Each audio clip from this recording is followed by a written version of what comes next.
Bueno, en primer lugar, la mesa que hoy nos convoca se trata de democracia e instituciones sólidas. Entonces, en primer lugar, me gustaría introducir el tema con una cuestión. Todos los analistas de la región están haciendo alusión al respecto, en que nos encontramos con mucho optimismo, ¿no?, sobre la región. Eso tiene algún cauce, ¿no?, en los centros académicos, que, por ejemplo, yo nací hace 35 años, en el año 1977, y en América Latina o en la comunidad iberoamericana, que son más de 20 países, nos encontramos que teníamos con 3 democracias reales, básicamente, que eran Costa Rica, Colombia y Venezuela. Para poner un ejemplo, desde que asume Ronald Reagan la presidencia de los Estados Unidos hasta que se derriba el muro de Berlín, en esa etapa, regresan a la democracia casi todos los países de la región, con la sonora y dramática excepción de Cuba, que todavía persiste, insisto, dramáticamente. Ese optimismo también se ve reflejado en un proceso de globalización importante, con números y cifras que reflejan una reducción de la pobreza en la región en las últimas 2 décadas de más de 20 puntos y en la última década de 10 millones, de 100 millones de personas que salieron de la pobreza extrema, fruto de exportación de commodities, exportación de materias primas. Pero todo este optimismo lo quiero matizar con una serie de dificultades que tienen que ver con la democracia y el fortalecimiento institucional, porque esto que dicen que el pesimista es un optimista bien informado, yo no sé si estoy bien informado o no, pero lo que sí sé es que no son todas luces en la región, o sea, que enumerar las luces sería un exceso de optimismo. ¿Qué es lo que está pasando con respecto al término democracia? Que me gustaría detenerme en lo terminológico. O sea, más de los 180 estados que están reconocidos por los organismos multilaterales e internacionales se autodenominan democráticos. Creo que alguien ya hizo alusión durante el transcurso de la jornada de hoy a este dato. Curiosamente hay 3 estados que se dicen no democráticos. Uno pensaría, es China, es Corea del Norte, es Cuba. No. Los 3 estados que se dicen no democráticos son el Vaticano, Arabia Saudita y las Islas Fiji. O sea, que en definitiva, como decía Borges, que el vocablo en definitiva es el arquetipo de lo que está definiendo y el contenido, ¿no? En esa alusión que dice, en la palabra Nilo recorremos todo el Nilo, cuando la palabra se vacía de contenido, cuando todos son democráticos, en definitiva nadie es democrático. Entonces, me detendré en el socialismo del siglo XXI por esta región, en Latinoamérica, muy brevemente, que es el ardid, la trampa, el autoritarismo paródico, que intenta ingresar por mecanismos electorales y dinamita la democracia por dentro, utilizando una cooptación de poderes públicos, una suma de poderes públicos, un ejercicio en contra de la libertad de expresión, un ejercicio en contra de la voz disidente y de la voz de oposición. Entonces, en definitiva, lo que tenemos que aclarar, los que creemos en la libertad y los que creemos en la democracia, es que democracia y libertad son las 2 caras de una misma moneda, y democracia y libertad conforman, en definitiva, un vínculo indisoluble. Entonces, tenemos que ser muy claros que un autoritarismo o una dictadura puede llegar a través de los votos o de las botas, como dijo algún español en algún momento, y en este caso estamos viendo procesos, por eso lo del pesimismo, ¿no? Procesos muy importantes dentro de la región, en algunos países que se definen democráticos, salvo Cuba, que es escénicamente torpe en su autoritarismo, digamos, ¿no? Pero en los otros países vemos que la defensa constante de los que defienden a los procesos de socialismo del siglo XXI o regímenes cleptocráticos con capitalismo de amiguetes, que dicen, bueno, pero si aquí se celebran comicios, entonces ahí vamos a la segunda parte, votar con V, con B corta, evidentemente no significa que haya elecciones. Entonces la pregunta es, ¿cuáles son aquellos componentes que funcionan de pilares a un Estado de Derecho para que una democracia cobre el verdadero sentido que le queremos otorgar? Y me permito, en breve tiempo, enumerarlos para después, sí, en el diálogo quizá entrar a qué nos estamos refiriendo con cada uno de ellos. El primero, la separación efectiva de poderes. Cuando digo separación efectiva de poderes, es que ni el Poder Judicial tenga la intromisión del Poder Ejecutivo, que el Poder Legislativo sea fiel reflejo de las fuerzas vivas de la sociedad y de las voluntades, digamos, y sensibilidades políticas del arco ideológico de una sociedad, como primer aspecto, separación y división de poderes. Un aspecto importantísimo que viene de la mano del primero, Poder Judicial independiente.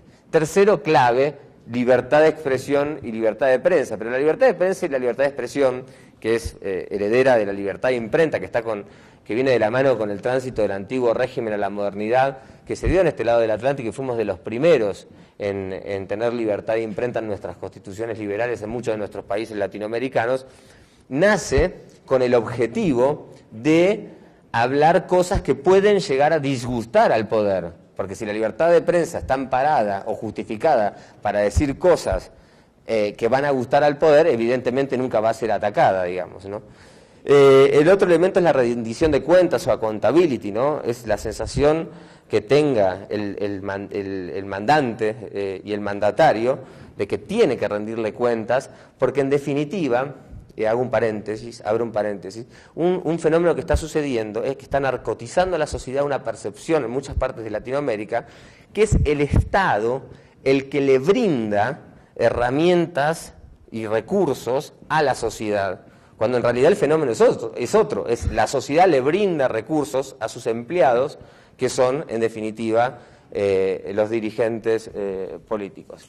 Me quería detener en ese elemento de rendición de cuentas. Otro elemento es la alternancia en el poder, ¿no es cierto? Aquel que manifiesta expresamente que la única forma de que persista un modelo eficiente y eficaz en un país es perpetuándose en el poder el modelo que él representa, está evidenciando un tic autoritario que, como decía antes, dinamita a la democracia por dentro. Y la otra es que el otro elemento que componen estos pilares y estos elementos esenciales del Estado de Derecho, creo que es la libertad de mercado, porque el mercado creo que es, en definitiva, respetar los intereses de todas las personas y el deseo de todas las personas siempre que no dañen el de las demás. Y es el mecanismo más idóneo para repartir y asignar recursos, y el mecanismo más idóneo es casi la democracia, entre comillas, perfecta, digamos, ¿no?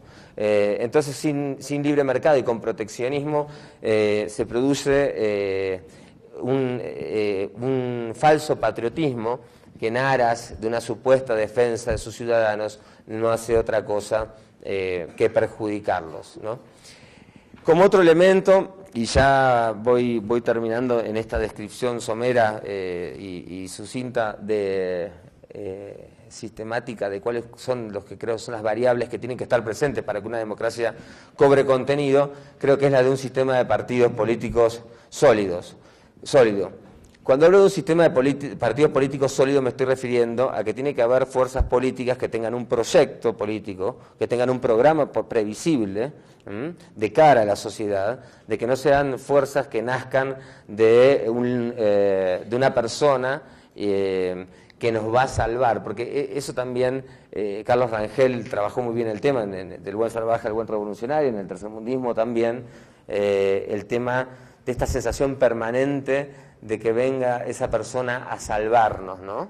Creo que Pedro habló en la introducción de bienvenida de la importancia acerca de que la ciudadanía se involucre, digamos, en proyectos políticos. Evidentemente, ese proyecto político tiene que tener un líder que tiene que tener una serie de cualidades, que es honradez intelectual, valentía para tomar decisiones difíciles, que fue lo que mencionó Cayetano Álvarez de Toledo cuando hacía alusión a un tema tan sensible como es la lucha contra el terrorismo, coraje intelectual, valentía, fortaleza a la hora de tomar decisiones y esa cosa que llamamos liderazgo, que no sabemos muy bien qué es, pero que es ese magnetismo para seguir una persona sin que se transforme en caudillismo. El caudillismo en América Latina rompió esa tradición, porque lo que hace el caudillismo en América Latina y el populismo es romper todo vínculo entre él y la sociedad civil, y que en el medio no hayan instituciones, ni ley ni libertad, sino que sea un vínculo directo. Yo soy el pueblo y hablo en nombre del pueblo, por tanto, por ser yo representante del pueblo, soy y único y exclusivo representante del pueblo, tengo la potestad y la prerrogativa de poder hablar exclusivamente en nombre del pueblo. Y la ley se entiende no como límite al poder, sino como un instrumento de poder permanente. Y eso lo vemos en los países del socialismo del siglo XXI, insisto, cuya quintesencia es el régimen de Hugo Chávez, pero que ha sido un modelo que tiene un formato muy exportable. Ha sido exportado a Nicaragua, ha sido exportado a Bolivia, ha sido exportado al Ecuador, y ahora vemos que también en el país donde nací, tenemos, en Argentina, tenemos también unos problemas bastante difíciles a la hora de respeto de libertades individuales y de derechos humanos. Para terminar esta idea, me gustaría terminar con el tema del uso de los vocablos. Como si fuera esto orwelliano, el relativismo moral, la posmodernidad, utiliza consciente o inconscientemente, ¿no?, los actores que juegan a esto, y el progresismo es cómplice de esto, una técnica gramsciana también, que es erradicar el contenido y la base y el sustrato de los conceptos y de los vocablos, y lo hace con la democracia. Si hacemos una encuesta que se hizo en varias universidades peruanas, preguntándoles a alumnos de posgrado en qué consistía la democracia, contestaban que la democracia era elegir, votar, ir a unos comicios, nada más, ¿no? Entonces, si han logrado vaciar de contenido a la palabra democracia, tenemos, creo, y ahí abro también un debate para después, dos caminos. O dotarla de, porque también está de moda meterle muchos adjetivos a la democracia participativa, democracia para vaciarla de contenido. Y si nosotros hacemos lo mismo, del otro lado, democracia representativa como único modelo, entramos en una batalla que también no se sabe de qué estamos hablando cuando hablamos. O intentamos que no nos vacíen de contenido aquellos vocablos que tienen incidencia en el respeto a las libertades individuales y en el respeto a los derechos fundamentales, o intentamos que otros términos, como Estado de Derecho, empiecen a cobrar, o como seguridad jurídica, empiecen a cobrar importancia dentro del tejido social sobre el que trabaja esta batalla cultural que tenemos que dar los que creemos en la libertad y en los derechos, en el respeto por los derechos humanos todos los días. Bueno, muchas gracias a todos y arrancamos. Muy buenas tardes, para mí es un placer estar con ustedes aquí. También yo agradezco a FAES y me siento congratulado de que mi universidad esté propiciando este tipo de encuentros. Para no perder tiempo, vamos directo al grano. Mire, estamos en una situación... Yo estaba reflexionando cuando hablaba Guillermo sobre la idea de que el uso de los términos. Yo siempre le digo a mis estudiantes, mire, cuando un químico le dice potasio tiene número atómico 19. Si tiene número atómico 20, no es potasio, es calcio. Pero cuando uno dice democracia, la cosa no es así. Cuando uno dice lucha de clases, seguridad jurídica, todo eso cada quien lo usa para su uso ideológico. Es decir, el vocablo es un instrumento de lucha. Todo es un instrumento de lucha en lucha política. Nosotros estamos, para el que estudia la historia, podría decir que estamos en una situación como paradójica. Todos somos demócratas ahora. Si se ponen a ver esto hace 3 siglos, 1700 y tanto, nadie era demócrata. No solo porque eran autoritarios, no solo porque eran absolutistas, sino porque la democracia era una forma de gobierno que tenía muy mala fama que venía de Atenas y que venía de los colapsos que se dieron en el mundo griego. ¿Por qué tenía muy mala fama? Por una razón muy justa, por una razón verdadera, porque la democracia era, como pudiéramos decir, era fugaz en sus propuestas. La gente, la masa que es la que votaba, la masa no importa que fueran todos o una parte o más o menos, la masa esa, en todo caso tenía emociones y se dejaba llevar por las emociones. Hoy día votaba blanco y mañana quería deshacerlo blanco. Esa era una de las cosas que ya señala Aristóteles. Era muy fácil de conducir, de manejar Un buen orador podía hacer milagros con una asamblea. Entonces, la democracia tenía muy mala fama. Ahora todos somos demócratas. Fíjese que ni en la Constitución americana, la primera Constitución que crea como de la nada un nuevo tipo de Estado, ni siquiera en la Constitución americana se habla de democracia. Es un concepto que viene después. Estado de Derecho. Estado de Derecho todavía es más nuevo. Eso viene del siglo XIX realmente. Y Estado de Derecho significa algo, todas estas cosas significan cosas muy importantes. Estado de Derecho significa que el gobernante, que hay un derecho, una ley, gobernantes y gobernados se rigen por esa misma ley. Eso tiene una ventaja, no tanto por el gobernado, porque al fin y al cabo a uno como ciudadano corriente y sencillo siempre le aplican la ley. La cosa es que se le apliquen al que esté mandando. Ese es el punto interesante. Estado de Derecho. Democracia se entendía un poco dentro de los parámetros que acaba de decir. Es decir, la nueva visión de la democracia, no la de Aristóteles, no lo que se discutía en la Edad Media, empieza con esta visión, que es la visión del liberalismo clásico, siglo XIX. John Locke empezaría parte de esa tendencia, en fin. No entremos a discutir todo eso, sino aceptarlo de una vez como lo que llamamos democracia. Pero ¿cuál es la paradoja cuando todo el mundo es democrático? Yo creo que lo planteaste muy bien tú. Bueno, lo primero que tenemos que hacer para entendernos un poco es poner adjetivos, ¿verdad? Si todas son construcciones, pues habrá unas construcciones materiales y otra espiritual. Si todas son democráticos, pues habrá democracias liberales y democracias participativas y democracias... Pero la adjetivación complica la discusión y no resuelve completamente las cosas.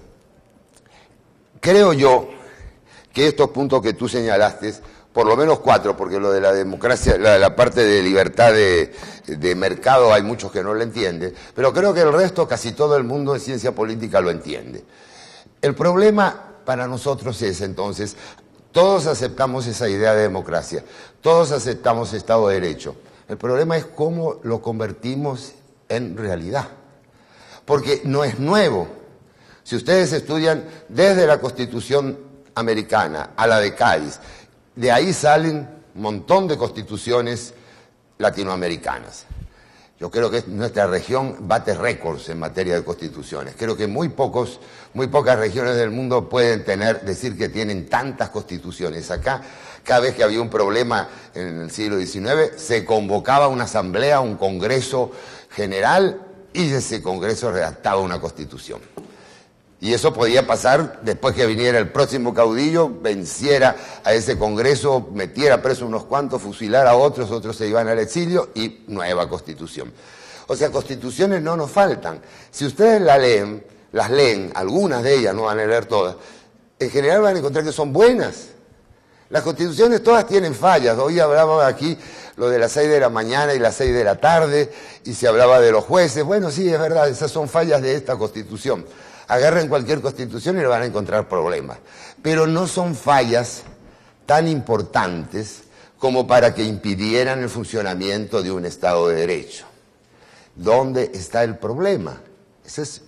Yo voy a darles como un intento de respuesta, un intento nomás, y un poco basado en la historia.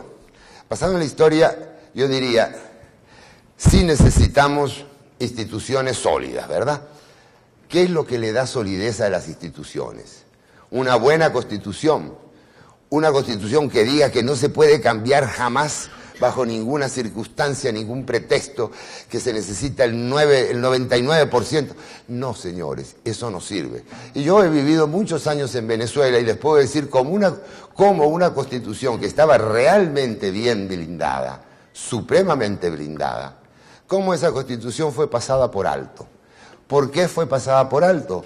No por el designio brutal de Chávez, el caudillo, sino por el designio del pueblo que quiso darle el poder a Chávez y aceptó que se cambiara la Constitución más allá de las normas que pautaban cómo debía hacerse ese cambio. Y eso ya lo vieron Jefferson y los padres fundadores de los Estados Unidos. No hay garantía absoluta para la libertad. Hay una sola garantía absoluta para la libertad, que es el deseo de conservar la libertad. la lucidez para entender cómo puede perdérsela.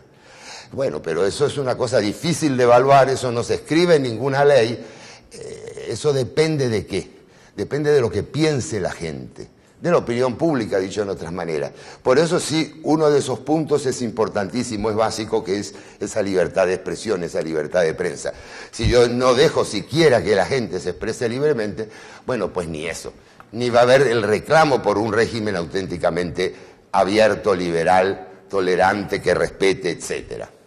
Pero aún así, y no es Venezuela el caso único en la historia, yo pensaba eso hace un tiempo, pero cuando uno se pone a registrar encuentra que hay muchos casos. Hay sistemas democráticos que no funcionan, como el de la Alemania de Weimar, entre 1919 y 1933, que dio surgimiento casi espontáneamente a Hitler.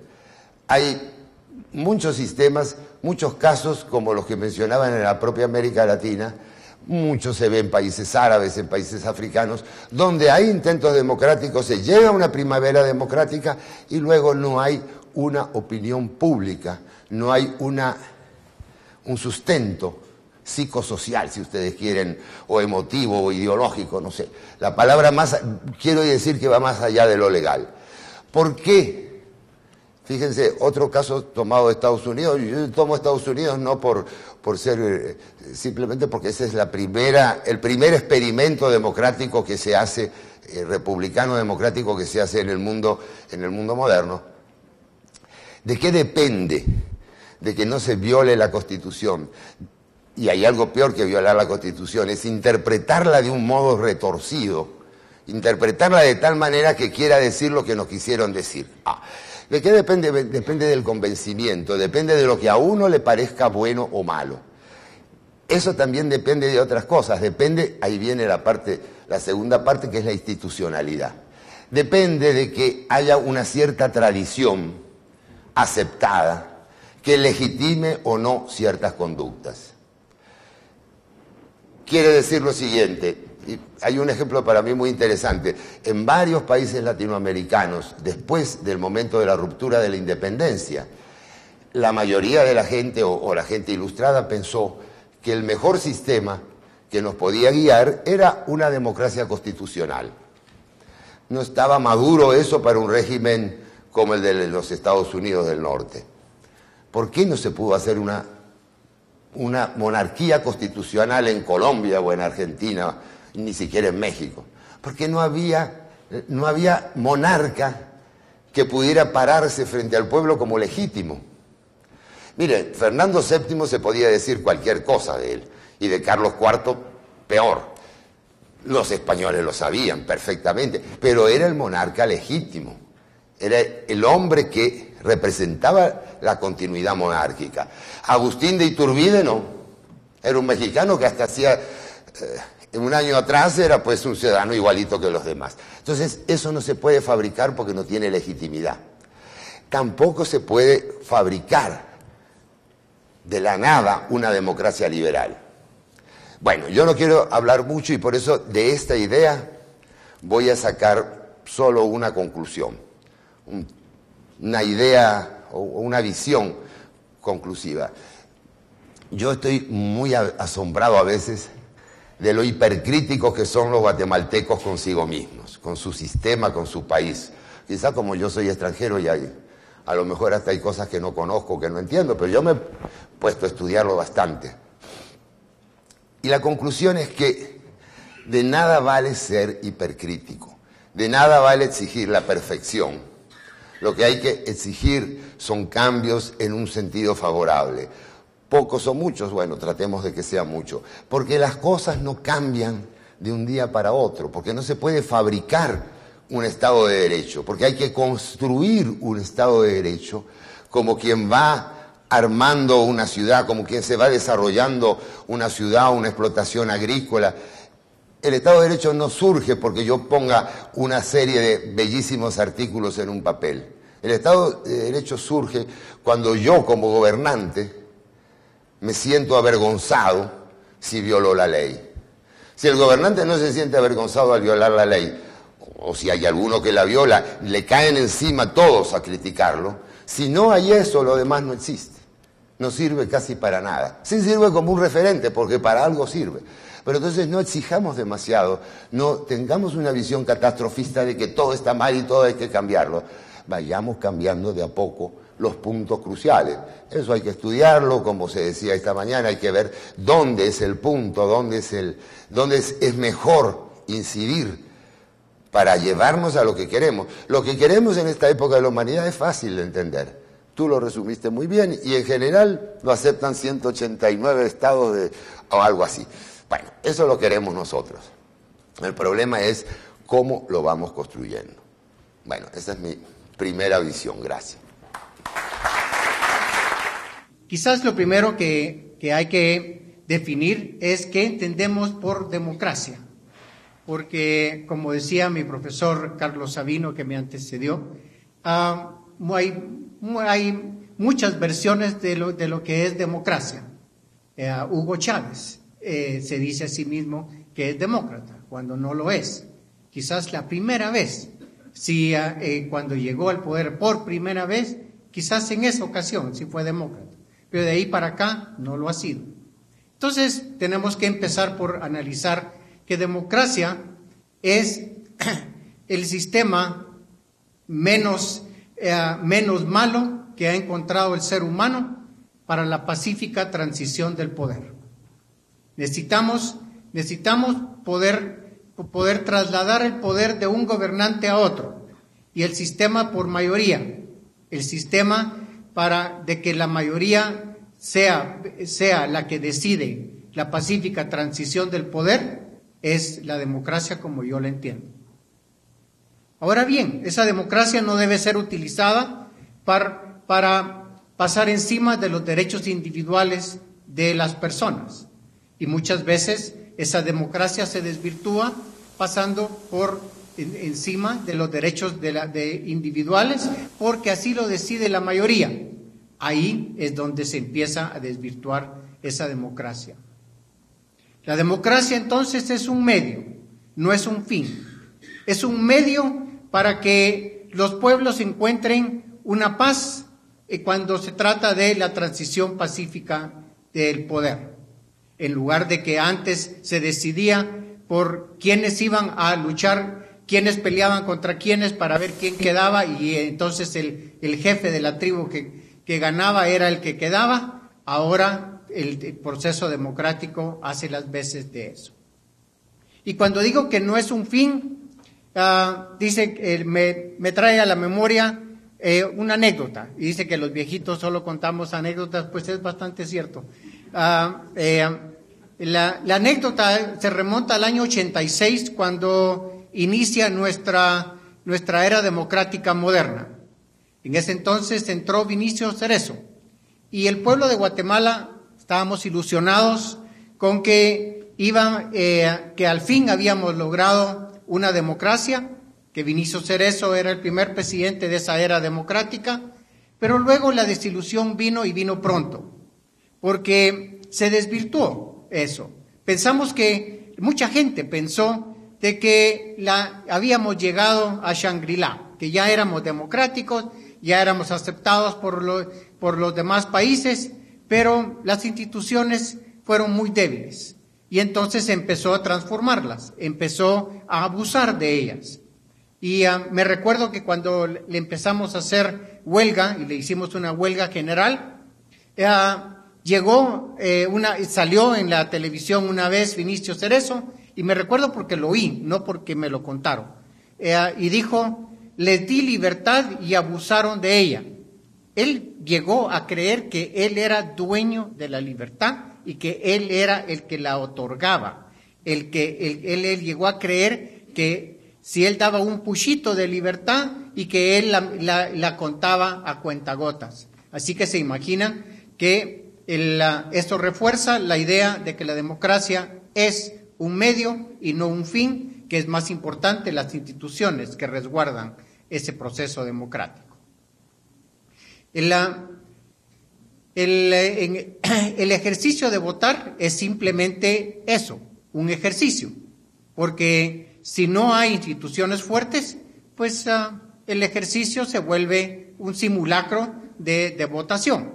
Me recuerdo, ahora les hablé del 86, ahora les voy a hablar de forma más reciente. Fue el referéndum, el último referéndum de Hugo Chávez en Venezuela, en donde nos había ofrecido que los resultados de las elecciones se iban a dar a las 7 de la noche, porque tenía el sistema más moderno de computación que existía. Resulta que los resultados de las elecciones nos lo dieron a la 1:00 PM. Yo me recuerdo porque me quedé despierto para escuchar esos resultados. Lo que la gente no muy visualiza es qué sucedió de las 7 de la antes de haber tenido los resultados a las 6 de la tarde. ¿Qué sucedió entre las 6 de la tarde y la 1:15 de la madrugada? Y fue cuando le llegaron a decir, mire, usted perdió. Y él dijo, reverse los datos. No podemos. Mandó a llamar a los comandantes del ejército y le dijo, miren, vamos a reversar los números. Y dijo, no podemos, nos tendríamos que ir contra el pueblo. Y eso fue lo que estaban deliberando de 6:30 a 7 de la noche a la 1:00 PM de la mañana. Entonces, eso no es democracia. Y el mundo se lo acepta como bueno de que Hugo Chávez es democrático, cuando en realidad no lo es. Entonces, esas son las conclusiones. Es mejor tener instituciones fuertes que no les permita el ideal. Yo le digo a mis alumnos, el ideal algún día es que nuestras instituciones sean tan fuertes de que no importe quién sea presidente. Nosotros nos pasamos 1 año y medio antes de las elecciones, que si irá a correr, que si no irá a correr, y la irán a inscribir o no la irán a, no digo nombres. La irán a inscribir, que si no, y todo porque no teníamos confianza de que iba a funcionar el sistema. Y la gran sorpresa fue que sí funcionó, pero esa fue la sorpresa, que las 3 instancias funcionaron, cuando debimos haber estado segurísimos desde el principio de que ella o él no podía correr. Bien, esas son las conclusiones, y ahora vamos para dejar algo con ustedes un poquito más sólido que lo que acabo de decir. Veamos algunas ideas que podemos platicar después, como hablábamos hace un rato.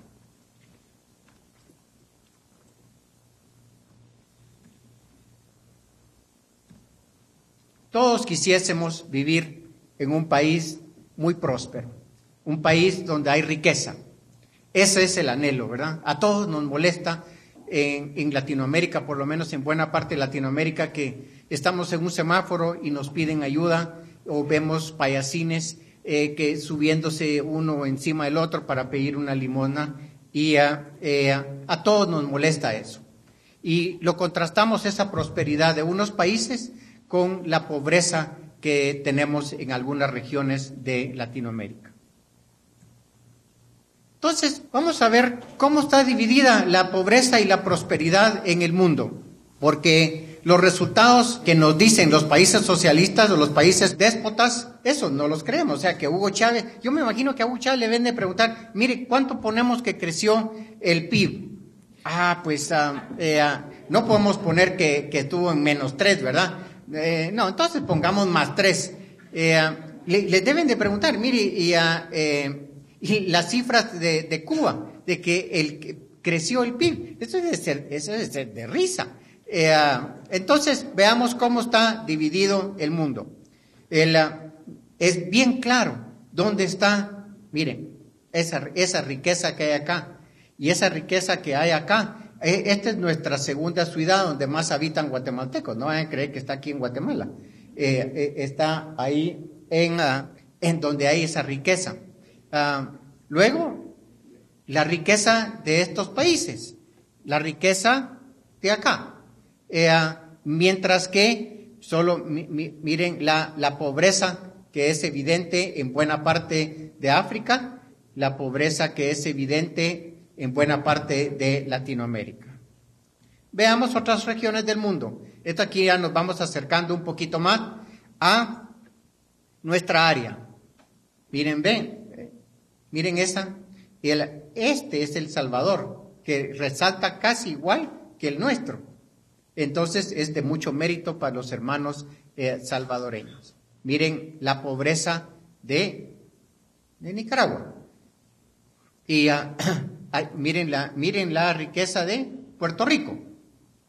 Mientras que está dividida, ahí lo hice mal ahí, está dividido ahí, de un lado está República Dominicana y del lado izquierdo está Haití, que lo puse cabal sobre la línea. Ahí se ve como que fuera dividida la riqueza y la pobreza de los países. Ahora veamos un vistazo a Sudamérica. Miren Santiago de Chile, esta parte de acá y esta parte de acá. Y de ahí bastante menos en el resto de Latinoamérica. Veamos la riqueza de Europa, Medio Oriente y África del Norte. Es más que evidente, esta área del mundo ha estado despertando, tan es así que le llaman la primavera árabe. Todos estos países que durante 40 años no hicieron pío, el mundo no oyó de ellos mientras saliera de ahí el petróleo, nadie oyó hablar de que libertad ni que nada, ahí era hasta que algo sucedió. Y lo que sucedió fue que empezó a haber hambre al lado de que no había libertades. Empezó el descontento social y eso hizo que fuese creciendo ese descontento popular y lo que hoy en día llamamos la primavera árabe. Luego está el resto de Europa, unos lugares, la Europa del norte y la Europa para acá, más pobre que la Europa occidental. Veamos África y Medio Oriente.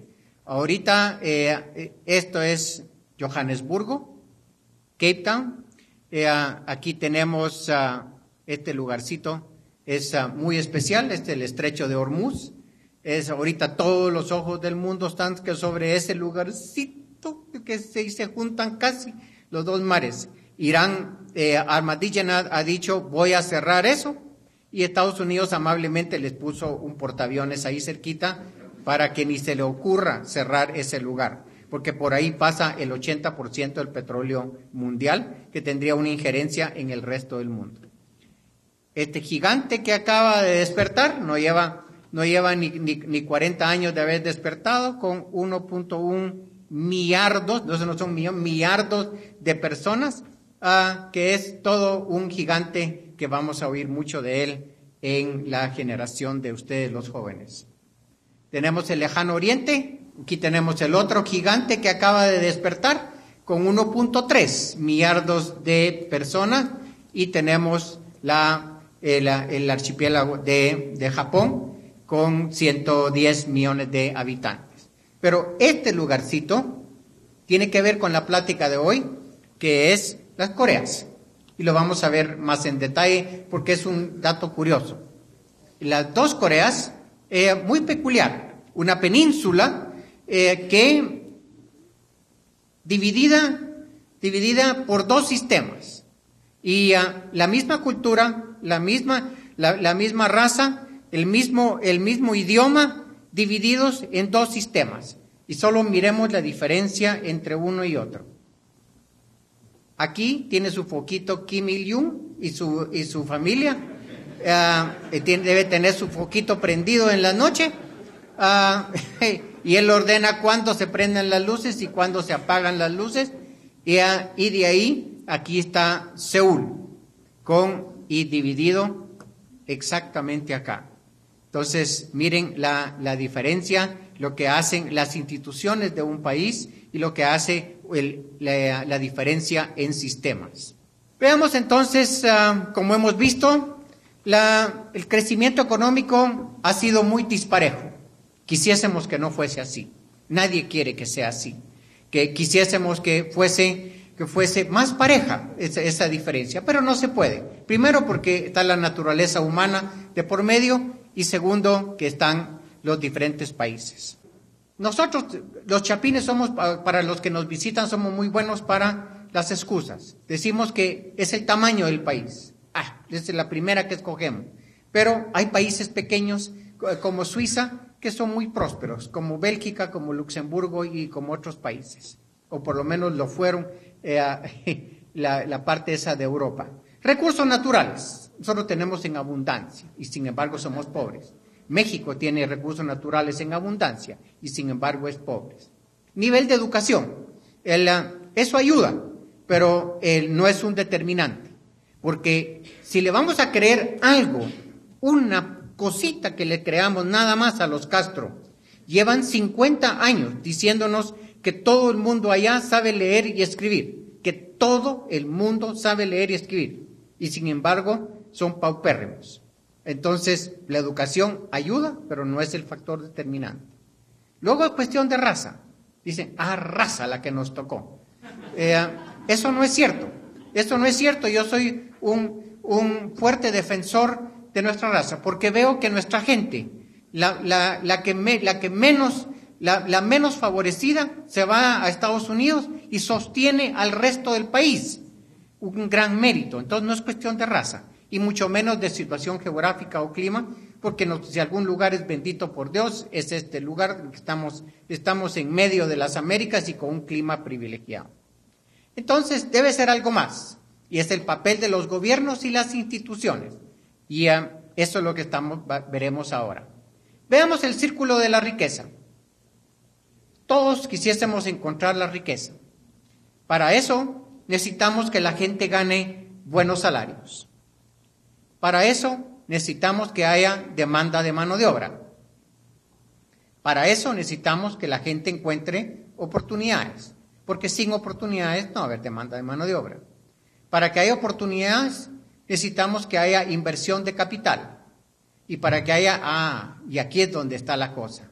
Aquí, en adelante, nosotros llegamos hasta aquí.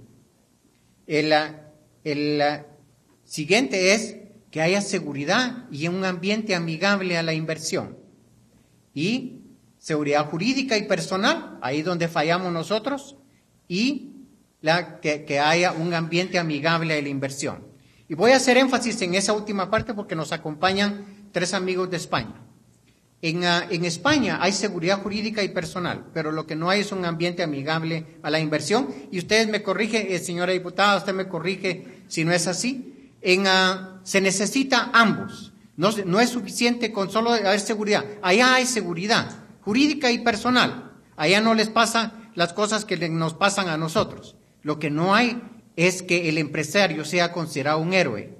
Lo que no hay es que el empresario sea considerado alguien importante en la sociedad. Entonces, si hay seguridad jurídica y un ambiente amigable, la gente va a invertir. Si invierte, habrá oportunidades. Si hay oportunidades, habrá salarios más altos, y si hay salarios más altos, hay riqueza.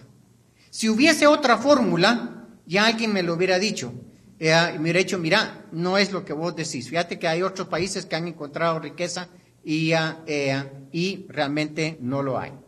Entonces, la ley y el orden son importantes porque eso permite a la gente llevar sus productos a los mercados. Y nosotros estamos fallando en esa ley y orden. Entonces, los derechos de propiedad, también muy importantes. Nuestros gobernantes y nuestros candidatos le ponen, como nosotros decimos, muy poca atención o muy poco coco, como decimos, a los derechos de propiedad, sumamente importantes para que la gente venga a invertir acá.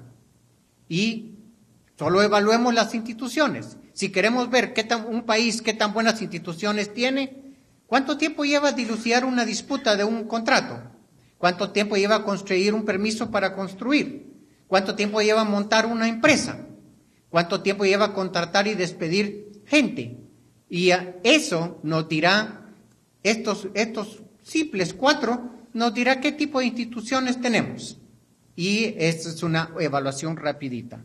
Y esa es la que hay que hacer porque esa es la que hacen los inversionistas cuando toman la decisión de venir o no a Guatemala.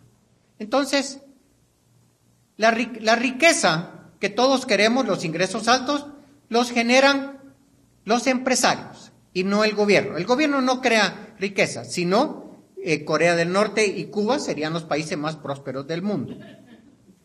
Los empresarios crean riqueza cuando los derechos de propiedad son sólidos, cuando hay mercados amigables, abiertos y competitivos, cuando hay una política monetaria sana y una política fiscal sana. Eso es lo que el ambiente que se necesita crear para que los empresarios crean riqueza. Miremos las libertades cómo están a nivel mundial. Los más verdes son los países que son más libres. En Latinoamérica solo hay uno que está dentro del primer mundo. Estados Unidos perdiendo ya va por el número, casi creo que está en número 9 en libertad individual, y ya está próximo a bajar después de los primeros 10 del mundo. Entonces, ya es innegable que a mayor libertad, mayor riqueza. Eso ya ni los socialistas nos lo pueden rebatir. Por lo tanto, existe una relación estrecha entre la calidad de las instituciones y la prosperidad de los países. Y aquí llegué al final. Podemos concluir entonces que las instituciones sólidas, que es lo que nos interesa el día de hoy, mejoran el nivel de vida, crean menos violencia social y por ende democracias más estables, que es lo que nos preocupa. Si nosotros queremos que haya democracias estables, necesitamos instituciones sólidas, porque eso asegurará la paz social y eventualmente las democracias estables. Muchas gracias a todos y buenas noches.